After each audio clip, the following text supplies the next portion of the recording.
playing guitar for over 40 years, and today I'm going to give you some tips on picking out your first electric guitar.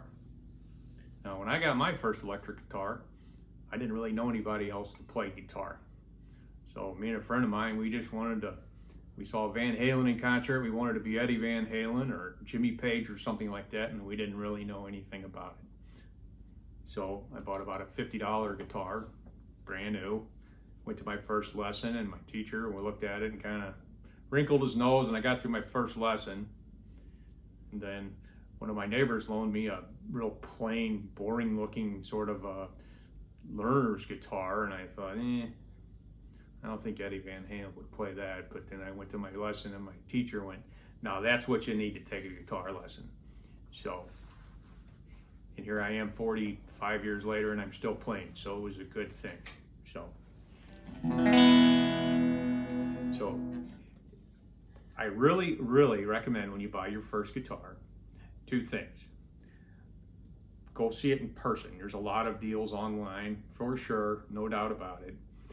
There's a lot that you can get by holding the guitar and feeling it and telling if you want to play. And when you go looking, also take somebody that you know that knows how to play guitar, okay? That's invaluable, just for them to be able to pick it up and just, they can tell by holding it if it feels good, if it sounds good. And I don't mean an employee of the guitar store, not that they're all disingenuous or anything, but at the end of the day, they're trying to sell you a guitar. So that being said, I think it would be good to take somebody that has some experience with you when you look at your first guitar, and always try a bunch of guitars. Don't just settle on the first one you pick up, okay? Now there's new guitars and there's used guitars. Just like anything else, I guess if you buy one that's used, it's probably going to be a little cheaper. You might be able to buy, say, a $500 guitar used for $200, okay?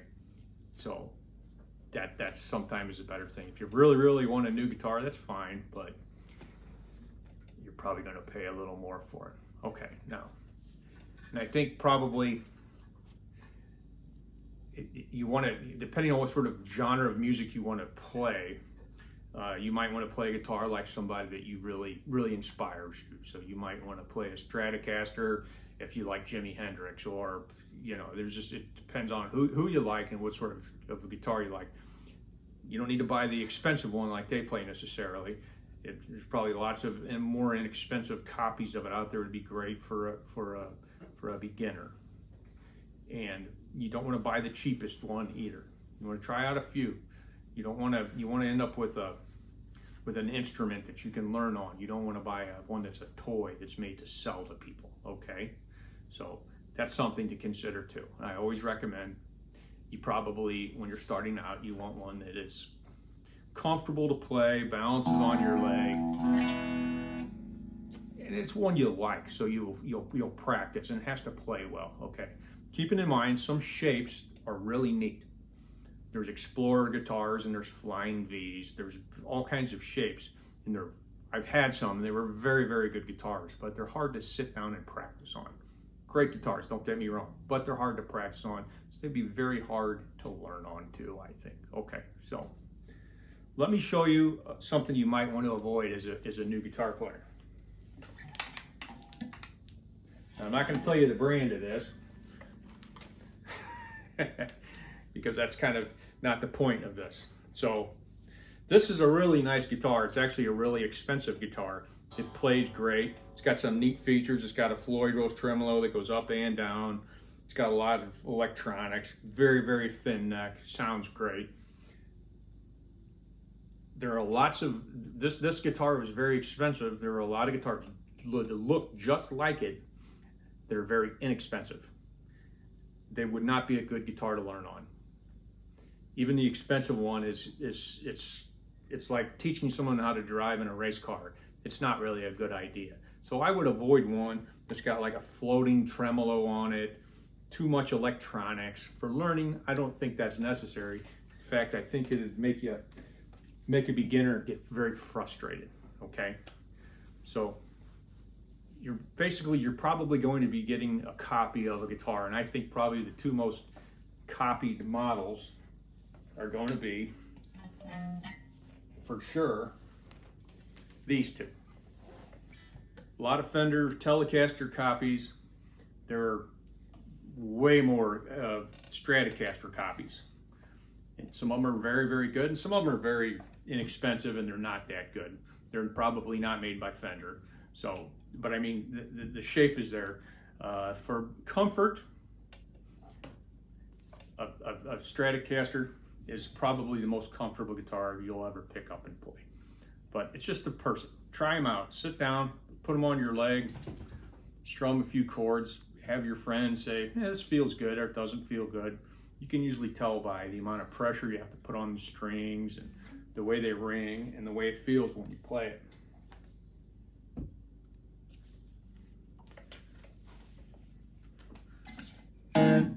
So I think my favorite probably is my Telecaster. So I'm a little partial to it, but I'm going to explain to you when you're looking at them, okay?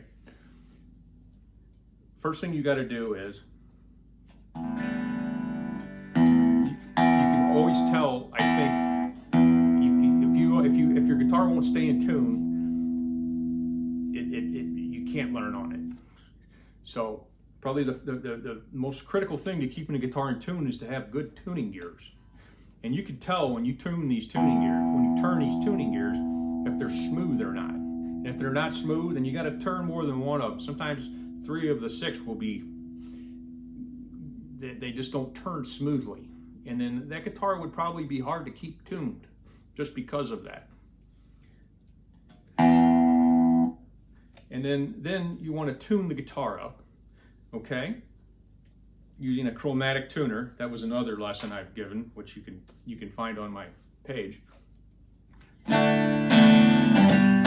Play some hard chords, strum it kind of hard, and make sure it's still in tune. And if you have bad tuning gears or even a bad bridge, sometimes they just won't stay in tune. And that's the difference between an instrument and a toy, okay? It's got to stay in tune, or you'll just never learn. It'll never make you happy, okay? And you won't stay at it. Another thing you want to do is you want to make sure that it frets all the way down, okay? And by that I mean all the strings, you want to hear them ring. And you want to do it on every fret down the neck.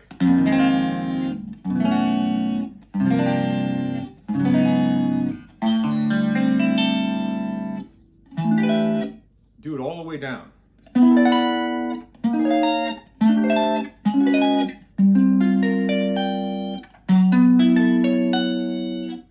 If you can make all the strings ring all the way down there, then it's got a pretty straight neck, okay? Which can be adjusted, but you don't really know if there's any permanent damage. If you pick one up that has a warped neck, you don't know if you can straighten that warp out or not. So it should be, if it's hanging on a rack at a guitar store, they should have it adjusted to where that would work, okay? That's very important also, just for it to play like an instrument, okay? And then when you're testing a guitar out, is even if you want to play rock and roll, in order for it to sound good, you want it to sound good when it's playing cleanly, okay? Not necessarily distortion, but you want to be able to hear the strings. And if it sounds clean and clear, when it doesn't have distortion, when you put distortion on, it will really sound nice. Distortion covers up a lot of flaws in the sound, I guess. So you should try it out playing cleanly, but then if you want to hear what it sounds like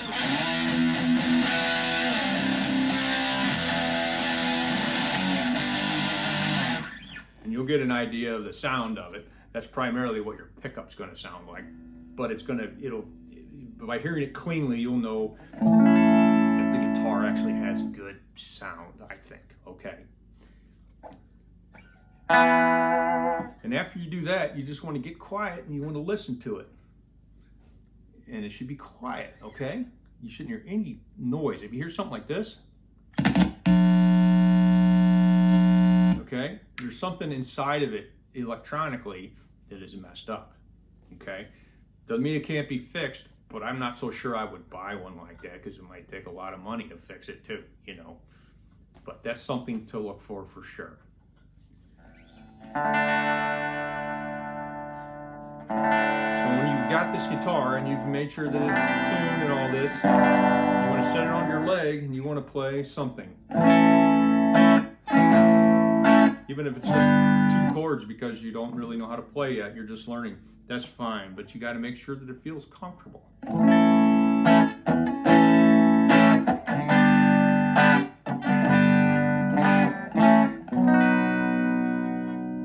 That's huge. If it's not comfortable, you won't enjoy playing it, you won't enjoy practicing, and you'll have a hard time learning. It's got to be something that you can just sit down. I think I learned most of my guitar skills sitting on my couch watching television because it was comfortable for me to sit there and just play my guitar. So there's a lot to be said for that. It has to be very, very comfortable.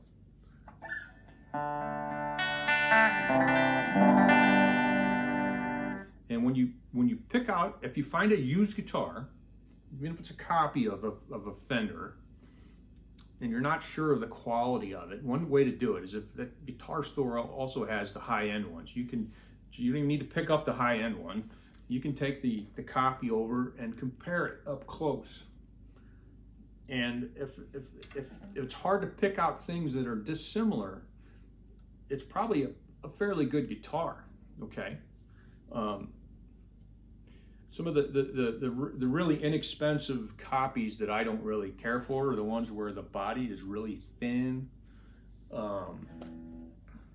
Sometimes they'll have a big bar here to hold the strings down. You can tell by looking at them, they just don't look as big. They're not as heavy. Typically, that's a sign of a more inexpensive, way lower quality guitar, because there are a lot of copies out there. They're very similar as far as the woodwork and the structure goes. They have cheaper electronics. They don't come from the factory setup. They don't come with a case. There's a lot of reasons why they could be inexpensive, but sometimes it doesn't have anything to do with the neck or the body, or sometimes the hardware even. So that's a way to do it, is to compare it to a more expensive one and make sure there's not a whole lot of differences.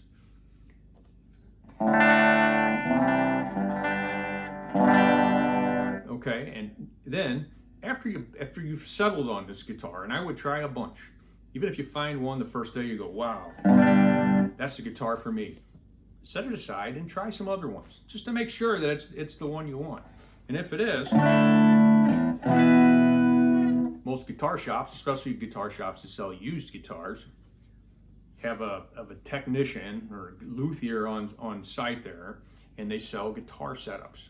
And that's where they adjust the string height, the harmonic, they adjust the tension on the neck, they adjust a lot on the guitar, and they can make it play really, really well. And it could cost around $50 to do that. They put new strings on it. That would, if it plays good when it's on the shelf, after they set it up, it'll play better, okay? So I highly recommend that. It's money well spent.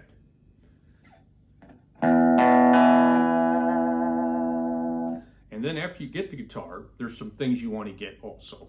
A few accessories. Before you get an amp, there's a few accessories that you need to get. When I practice with my electric guitar, I always wear a strap so I don't drop my guitar. A lot of people don't do that. I do. People drop guitars all the time. I don't want to drop my guitar. You'll need picks, a chromatic tuner. These have gotten very, very inexpensive over the years. I think you can get these for, I've seen them on sale for $5. You can buy them all day long for $10 to $50, even up dollars. And they're very, very accurate and they're easy to use. Everybody should have one, not just beginners. Everybody should have one of these. This makes tuning a guitar so much easier than the way I used to do it. And then if your guitar doesn't come with a case, I would at least get a gig bag for it. That's one of the soft-sided bags that they put them in. They're not very expensive. Cases are better, but I would always get a gig bag for it. And I don't store it in a case. But anytime you move your guitar around, it is it's a good idea to have at least a gig bag so you don't just tear it up. Okay, so now you're ready to start playing.